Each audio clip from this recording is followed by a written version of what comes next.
உலகெங்கும் வாழும் தமிழ் மக்களின் நெஞ்சமெல்லாம் நிறைந்து தெய்வமாக போற்றப்படும் மறைந்த மாண்புமிகு முதலமைச்சர் அம்மாவை உண்மைக்கு புறம்பான வார்த்தைகளால் விமர்சித்த மு.க.ஸ்டாலினுக்கு தொடர்ந்து கண்டனம் வலுத்து வருகிறது.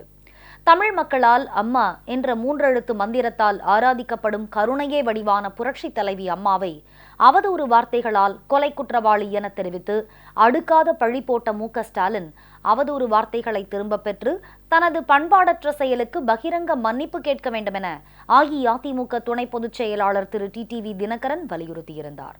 இதனைத் தொடர்ந்து பல்வேறு அரசியல் கட்சிகள் மற்றும் அமைப்புகளின் தலைவர்கள், கழக நிர்வாகிகள், பொதுமக்கள் உள்ளிட்டோர் மு.க.ஸ்டாலினுக்கு கடும் கண்டனம் தெரிவித்த வண்ணம் உள்ளனர். அம்மா இன்றும் எங்களுடைய நெஞ்சங்களில் நிறைந்து வாழ்ந்து கொண்டிருக்கிறார். கோடான கோடி மக்கள் இன்றைக்கு நினைவிடத்திற்கு சென்று கண்ணீர் அஞ்சலி செலுத்திக் கொண்டிருக்கிறார். அப்படிப்பட்ட தலைவருடைய திருவுருவப் படத்தை வைக்கக்கூடாது என்பது சொல்வது உண்மையிலேயே வேதனை அளிக்கக்கூடிய ஒன்று, கண்டிக்கத்தக்க ஒன்று. இன்றைக்கி எல்லா மக்கள் மனசுலையும் அம்மா நிறைஞ்சிருக்காங்க. எல்லா வீட்லேயும் அம்மா படம் இருக்குது, எல்லா ஆஃபீஸ்லேயும் அம்மா படம் இருக்குது. திமுகவுக்கு என்ன சம்மந்தம் இருக்குது அம்மா கூட படம் வைக்கக்கூடாதுன்னு சொல்கிறதுக்கு? எந்த அருகதியும் இல்லாத ஆள் இல்லை. என்னுடைய அராஜகம் பற்றி எல்லாம் நாட்டு மக்களுக்கே தெரியுது. அதனால் அம்மா படத்தை வைக்கக்கூடாதுன்னு சொல்கிறதுக்கு அருகதி இல்லை. அதனால் இந்த மாதிரி வார்த்தைகள்லாம் அளந்து பேச வேண்டும் என்று இந்த நேரத்தில் ஸ்டாலின் அவர்களை மிகவும் வன்மையாக கண்டிக்கிறேன்.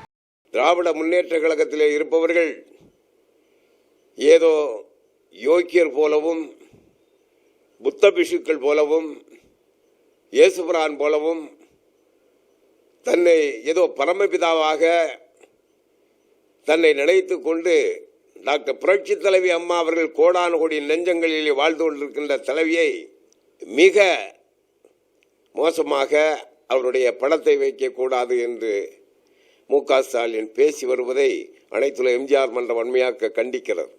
அம்மா அவர்களுடைய உருவப்படத்தை எந்த அரசாங்க இடத்திலேயோ எந்த திட்டத்திலே வைக்கக்கூடாது என்று சமீபத்தில் ஸ்டாலின் அவர்கள் ஒரு கருத்தை கூறியிருக்கிறார்.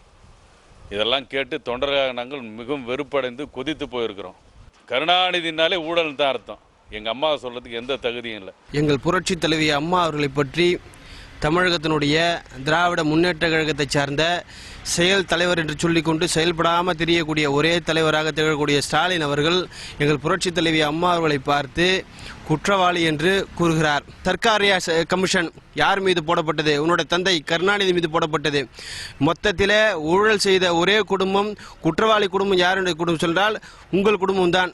மக்கள் மனதிலிருந்து என்றுமே எங்கள் புரட்சி தலைவி அம்மாவுடைய திட்டங்களையும் எங்கள் புரட்சி தலைவி அம்மா அவர்களையும் மறைக்கவே முடியாது.